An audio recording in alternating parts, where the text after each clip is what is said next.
Hey everybody, Max Kevin here. It's the Little Cutie Podcast. It's not too long. Oh, how you guys doing? Are you having fun? Are you commenting online? Are you writing comments on? Are you writing political comments online? Oh, you're like do do do do do. If you're my friend, and you think this do do do do do do do do do. Yeah. Are you arguing your case? Are you are you going to the social media? Are you reading the news article? What are you doing?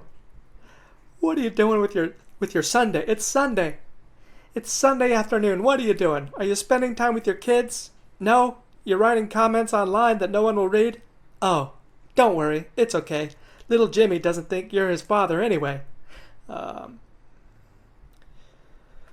so of course, big news last week. There's some high profile murders in the news there.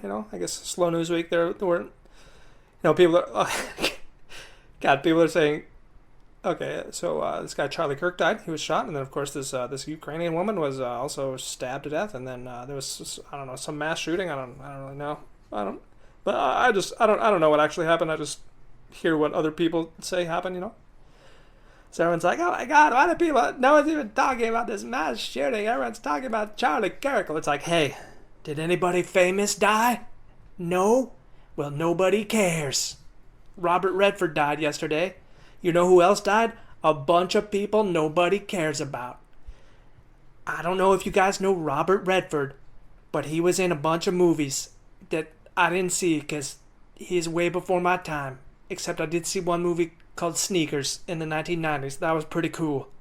He was in that one. I'm trying to think of any other Robert Redford movies. Was he in the...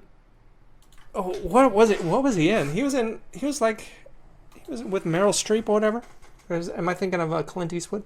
The Bridges of Madison County? That was Clint Eastwood, right? Let's look at Robert Redford's Robert Redford. Okay, let's see what movies he was in. Yeah, The Horse Whisperer. That was the one I was thinking of. The Way We Were. I guess that was the one back when Barbra Streisand was hot, or I guess hot to some people, hot to Jewish people. Butch Cassidy and the Sundance Kid. I guess that's his most famous one, right? Indecent Proposal. Yeah, I was listening to Adam Carolla today, and he was talking about Indecent Proposal, and the story of that movie. He's like, I will give you $1 million to sleep with your wife, and Adam Carolla was like, $1 million? That's it? What, I can put the down payment on a crappy house in Reseda? I'm gonna need more money than that. You want to sleep with my wife? I'm gonna at least 25 or something. Yeah, it's pretty funny. Damn inflation. What else was in? Flight of the Condor. Yeah, these are all made before I was born. What have you done for me recently, Robert Redford? I guess the only movie I can think of is Sneakers. That's a great movie if you haven't seen it. Sneakers. It also has Sidney Poitier. It's a star-studded cast, man. Sidney Poitier. It's got River Phoenix. It's got Dan Aykroyd. It's got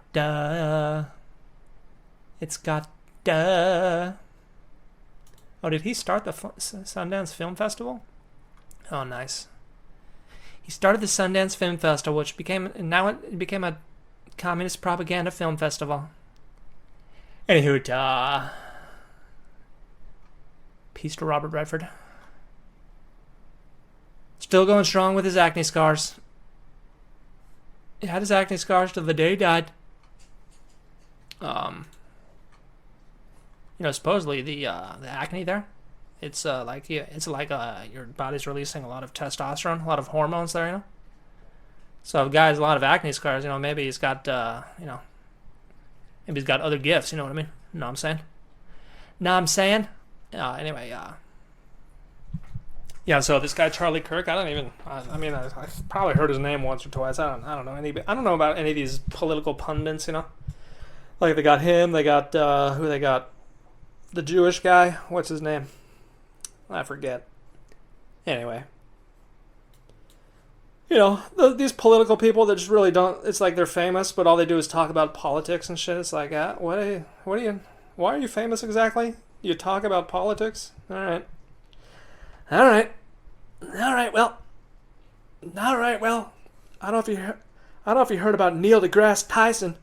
He's an astrophysicist. What do you do? Oh, you talk about politics. Oh, okay, here's $1 million. Anyway, oh yeah, so he got shot there, and guess a lot of people didn't like him. I don't know. I don't know. What's in common with all these shooters? All these people that try to kill Trump, or all the mass shooters, all the school shooters, all the assassin shooters. Like, okay, this is the thing. Every time there's something like this, everyone's like, we need to take away guns. It's a gun violence. We need better senseless. We need senseless. What's the opposite of senseless? Senseful. No. I guess it doesn't have an opposite. We need common sense. That's what we need. We need common sense gun laws, But I don't think that's going to solve anything. Because you know what the main thing that ties all these shooters together? They're not getting laid. Nobody wants to bang them. We can even put terror. You can put school shooters. You can put terrorists in there. You can just put like generally pissed off dudes in general. Show me a pissed off dude. I'll show you a guy who hasn't been laid recently. Is not getting laid. They're definitely not getting laid. So basically, what I'm saying is, I don't think we need to get rid of guns. We just need to. Women need to stop being so prude. All right, women, start putting out. All right, start banging dudes. Just go to the bar. Just bang every dude at the bar. All right, you might have saved a school. Just think of it like that. It's like, I don't want to bang this guy, but he might be a school shooter, so I guess, well, at least, I guess if he wears a condom, it'll be okay, Come on, you got to do it for your country, all right? Do it for the world. Not for your country, do it for the world. You think all those terrorists be in the Middle East if they didn't, they're getting laid? Come on, man. That's the main cause of all the world's problems. Angry dudes not getting pussy. Anyway. Then, of course, that was the other crazy guy that killed a Ukrainian woman. That guy should be in a mental institution, huh? God, that poor woman, man. She didn't even do it. She just sat down. He just pulled out a knife and stabbed her. Something's wrong with that guy's head. That guy's hearing voices in his head. Yeah, see, this is the thing. I was watching Whoopi Goldberg there, Whoopi Goldberg talking about this. She's like, it's not a political problem. It's a mental health problem, Which is basically, that's kind of what, like, whenever there's a school shooting, that's what Republicans say. They say, it's not a gun problem, it's a mental health problem, And then, like, this one kind of was the black guy killing the white girl, so Whoopi Goldberg, she uses the same tactic, but with different words. She says, it's not a political or racist problem, it's a mental health problem, And I agree, it is a mental health problem. The only problem is the party she supports, the Democratic Party, they think the solution to mental health problems is to give people a house. You're a crazy person? Oh well. Here's a house to sleep in. It just must be that you don't have a house. Oh, you don't. You have psychotic thoughts all day? Oh, okay. Well, here's a house. Have fun having your psychotic thoughts in a house. California, they even if your whole family and all your friends get together and tell the authorities there that someone is psychotic, they need to be and they're refusing to take their antipsychotic medication, and they're drunk and on drugs and causing scenes everywhere in public they go. Even every single person is testifying for this. They still will not let you, or they will not put you in a mental health institution unless you consent. And it's not like that in every state, but it's like that in California. It's like, all right, well, you're not going to get crazy people to consent. You're not going to get insane people that have drug addictions to consent. Idiots. Anyway, I don't want to get too political here. What else is going on? I got a show this Friday. Got a special show this Friday. I'm doing 15 minutes. Which I guess, I've done 15 minutes before, but recently I don't get any 15-minute spots. I guess I'm just not that cool. I'm just not a closer. The booker at Tokyo Comedy Bar doesn't think I'm a closer. And I also don't sell any tickets. That's the main reason. You can't be a closer if you don't sell any tickets. Because this is a business. It's show business. We're here to sell drinks and make money. Alright? Oh, you sell no tickets? Okay, well, you can open. You can be an opener. You can be an opener. Anyway, so I'm doing 15 minutes there. That should be good. I've, past 3-6 months or so, I've been doing I'm doing my same jokes that I've always been doing for the last 5, 6, 7 years. But in a slower style, a slow, low energy style, And because I kind of like doing it. I like that. I like doing it that way, I noticed there's extremely few comics that do it this way, and it's actually much harder. It's actually much you get fewer laughs. I'm debating whether I should do it in this style because you just get fewer laughs. You just don't get as I don't know. I think sometimes I do. Okay, you know what? Okay, you know what happened is this a cappella band. Straight No Chaser. I don't know if you heard of them. A cappella band. They're probably the most famous a cappella band in the world. I guess there's not too many a cappella bands, but they're called Straight No Chaser. They have a lot of Christmas albums. Your mommy probably has their Christmas albums. But anyway, they were visiting Tokyo there. They came to a show and I did my set, and I did the slow style there, and they were dying. They were laughing so hard. Yeah, these guys loved me. And they came up to me after the show. They're like, "Oh my god, that was so funny!" And I don't know. That just made me feel real good. And I was like, "Oh wow!" It's like someone who I've heard of thought I was funny. I guess so. And ever since then, I've been trying to do it in that same style. But it's just I don't know if it's foreigners don't get it or the people don't speak English or what it is. But it's just I wonder if it's Americans like that style more because I feel like it's sort of an American style. If I think about it, I'm trying to think. I guess Stephen Wright is the most famous, and of course, Mitch Hedberg kind of had that slow one-liner style. I guess the only guy that does it now is Anthony Jeselnik. And anyway. I like that style better, I respect that style. Almost all the visiting comedians that come, whether they're successful or not, they do this high energy, loud style, And I can do it too, and I do get more laughs when I do that style, but I just don't enjoy it as much. It's not as fun for me, It's the audience likes it more, but I don't like it as much, And so what should I? It's what, I'm conflicted here. Should I go for the laugh or should I go what I like? And a lot. In my mind, it's kind of cheating. When you're kind of a high energy style, it's sort of cheating because you can kind of make bad writing. You can get a laugh from bad writing, from bad jokes if you just kind of deliver it well. Like Kevin Hart. If you're Kevin Hart, you can get laughs just by I don't know what the hell. I've watched his comedy. It doesn't even make any sense. I don't even understand. I can't even identify the punchline. But people are laughing. But anyway, and I was thinking it's okay, maybe. There's okay. I guess what I'm saying is there's different comedians I respect. And different comedians I look up to. And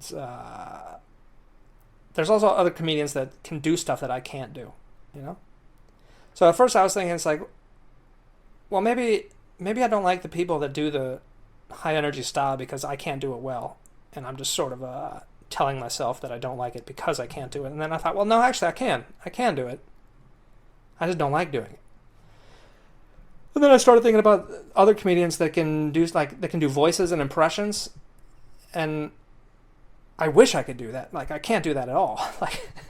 So it's not that I can't do it that makes me not like them. It's there are comedians that can do stuff that I can't do, that I really respect, that I wish I could do, like voices and impressions and stuff. Like Kyle Dunnigan. Man, I wish I had that guy's talent. I wish I could do impressions and voice. I just can't do it at all. I can't do voices to save my life there. Everybody can do Trump though. It's really easy. You just talk like this. You just talk. Everybody does a Trump, and it's so goddamn hack. Everybody does the Trump voice. It's the most hackiest thing you've ever heard. It's the stupidest, dumbest, hacky thing. Every time any comedian starts doing the Trump voice, I just immediately turn off my brain because I can't listen to the dumb shit anymore. Anyway, so I'm debating what style I should do there, I was thinking about doing the first half like low energy and the second half high energy, I think I might do that, actually. I think I might do that.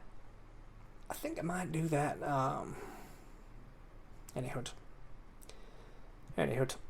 Okay, I want to complain now. You guys, you want to listen to me? I want to complain about this comedian that I saw on the internets there, And so I saw this clip of this comedian who's a regular at the Comedy Cellar in New York, which is like, that's the club in New York, He's a regular there, and he's got like 200,000 followers there on the Instagram there, and I saw his clip on the internet. And I thought it was a fake. I thought it had a laugh track. Like he was telling like the most hack, unoriginal, street joke level jokes, and like the laughter didn't even. I don't know, because the recording, the laughter didn't even seem real. It sounded like a laugh track. And I was thinking this has to be a laugh track because no one is going to laugh at these. These are the dumbest jokes I've ever heard. These are not funny at all. And it was the first time I was like genuinely confused that this guy is a regular. Like, I don't know, maybe these clips are just terrible selections of his comedy. Like maybe he has actual good jokes, but these aren't them. The ones I saw. I saw a few clips, and they both had the same problem, which is they were the most unoriginal, hackiest, like, internet comment jokes. Like seriously, he might have stolen these from internet comments. And yet he's like a professional comedian that's a regular at this. It was just confusing. Like everyone has their comedians that they like and don't like. Like I would say, like I don't know. Everyone knows Jeff Dunham, the puppet guy, right? Like I don't think he's funny at all, but I kind of understand why he's famous. I understand that his audience exists. Or maybe like a Bert Kreischer, which I don't think he's very funny either, but I kind of understand his audience. I understand that type of audience. But this guy